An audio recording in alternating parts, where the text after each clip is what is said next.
अस्सलाम वालेकुम नाज़रीन, मैं हूं आपका होस्ट अहमद फरीद। आज मैं मौजूद हूं लाहौर प्रेस क्लब के बाहर, जहां पर मिर्ज़ा मोहम्मद अली इंजीनियर के खिलाफ एहतजाज चल रहा है। हमारे साथ इस वक्त पाकिस्तान सुन्नी तहरीक के रहनुमा मौजूद हैं। उनसे पूछते हैं कि ये क्यों एहतजाज चल रहा है। सर, ये क्यों एहतजाज चल रहा है? बिस्मिल्लाहिर्रहमानिर्रहीम। जैसे मैंने पहले भी अर्ज़ की है कि ये एहतजाज सिर्फ कोई हमारी ज़ात के लिए नहीं है, बल्कि ये अल्लाह के प्यारे महबूब सल्लल्लाहु अलैहि वसल्लम की इज़्ज़त और नामूस के मामले का एहतजाज है। और ये एहतजाज उस मलऊन के खिलाफ है जिसने सरेआम नबी पाक सल्लल्लाहु अलैहि वसल्लम की शान में गुस्ताखी की है, और ऐसी गुस्ताखी की है जो कायनात आलम के अंदर किसी ने नहीं की।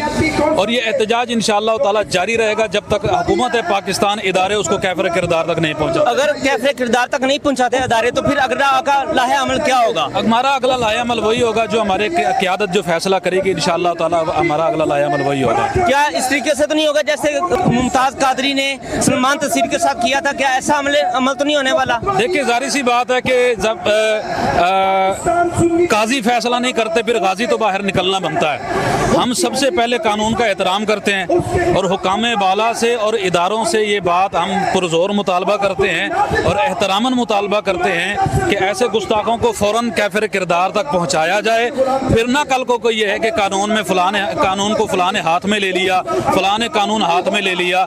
इससे पहले कि कोई कानून हाथ में ले, हम कानून से ये कहते हैं कि आप अपनी जो भरपूर जिम्मेदारी और आपका जो हक बनता है कुरान के मुताबिक, हुजूर के फरमान के मुताबिक, सुन्नत के मुताबिक, जो पाकिस्तान इस्लामी नज़रियाती कौंसिल ने फैसला दिया उसको सामने रखा जाए।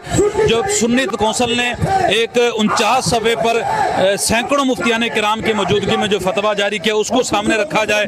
हुजूर कंजुल उलमा मुफक्किर इस्लाम डॉक्टर मोहम्मद अशरफ आसिफ जलाली ने जो फतवा दिया उसको सामने रखा जाए। हमारे इदारा दारुल इफ्ता अहले सुन्नत कंजुल ईमान से जो फतवा एक मुस्तनद जारी हुआ उसको सामने रखा जाए और पाकिस्तान भर के सुन्नी उलमा के फतावा जात को सामने रखा जाए। फिर उसके मुताबिक फैसला किया जाए और उसके मुताबिक इस मलऊन को जल्द अज जल्द कैफर किरदार तक पहुँचाया जाए ताकि पाकिस्तान आइंदा आने वाले वक्त में किसी बड़े इंतशार का सबब न बने। आप चाहते हैं अगर मिर्ज़ा मोहम्मद अली इंजीनियर अगर रिव्यू कर लेते हैं अपने इस मामले पर, चाहते हैं कि रिव्यू की इजाज़त देनी चाहिए? शरीयत में गुस्ताख रसूल की माफ़ी नहीं है।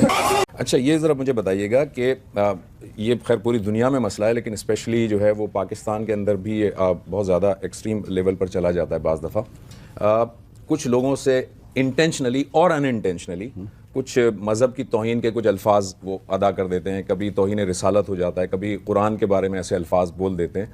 तो क्या कोई ऐसा शख्स है जिसने ये जुर्म कर दिया हो, उसके लिए क्या तौबा का या माफ़ी का कोई दरवाज़ा नहीं है? उसको सज़ा ही देनी होगी या उसको पहले बताया जाएगा, समझाया जाएगा और तौबा का मौका मिलना चाहिए उसे? अगर कोई शख्स तौहीन करता है, कुरान के ख़िलाफ़ बात करता है, मोहम्मद के ख़िलाफ़ बात करता है, अगर अनजाने में करता है, नीयत उसकी अच्छी है तो कोई उसको गुनाह नहीं।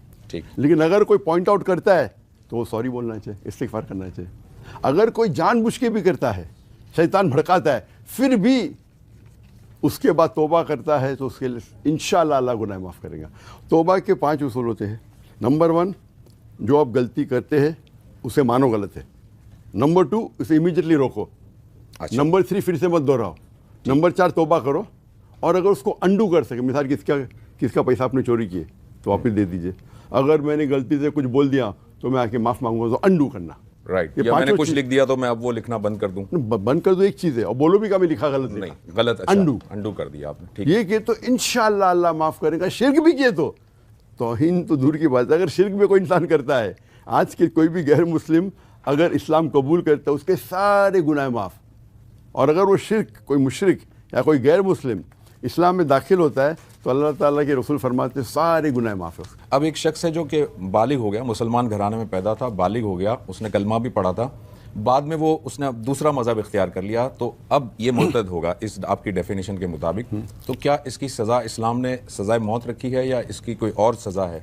पहले बात आपको ये रखना चाहिए कि अगर कोई सज़ा जो है कुरान मजीद में लिखा है वो सिर्फ उस मुल्क में नाफिज की जाएंगी जो मुल्क शरिया को फॉलो कर रहा है।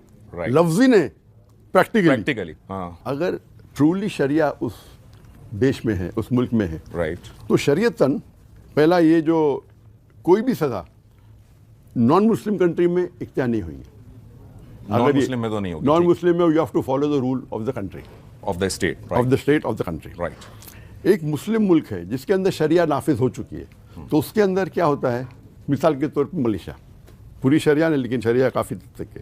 अगर कोई मुसलमान कहता है कि मैं अभी इस्लाम में नहीं मानता हूँ, मैं नास्तिक हो गया, ठीक है, या मैं ईसाई बनना चाहता हूँ, ठीक है, तो जज उसे कहेगा इसको काउंसलिंग दो, राइट, 3 महीने की काउंसलिंग दो। First step is counselling, counselling, right, चाहे वो जज बोलेगा 3 महीने की काउंसलिंग दो, चाहे बोलेगा 4 महीने की काउंसलिंग दो, फिर उसको रिलीजियस लोग काउंसलिंग देते हैं, चाहे 2 महीना हो, 3 महीना हो, 4 महीना। उसके बाद फिर से बोला नहीं मुझे अब भी बनने का है, तो जज बोलेगा फिर से काउंसलिंग दो।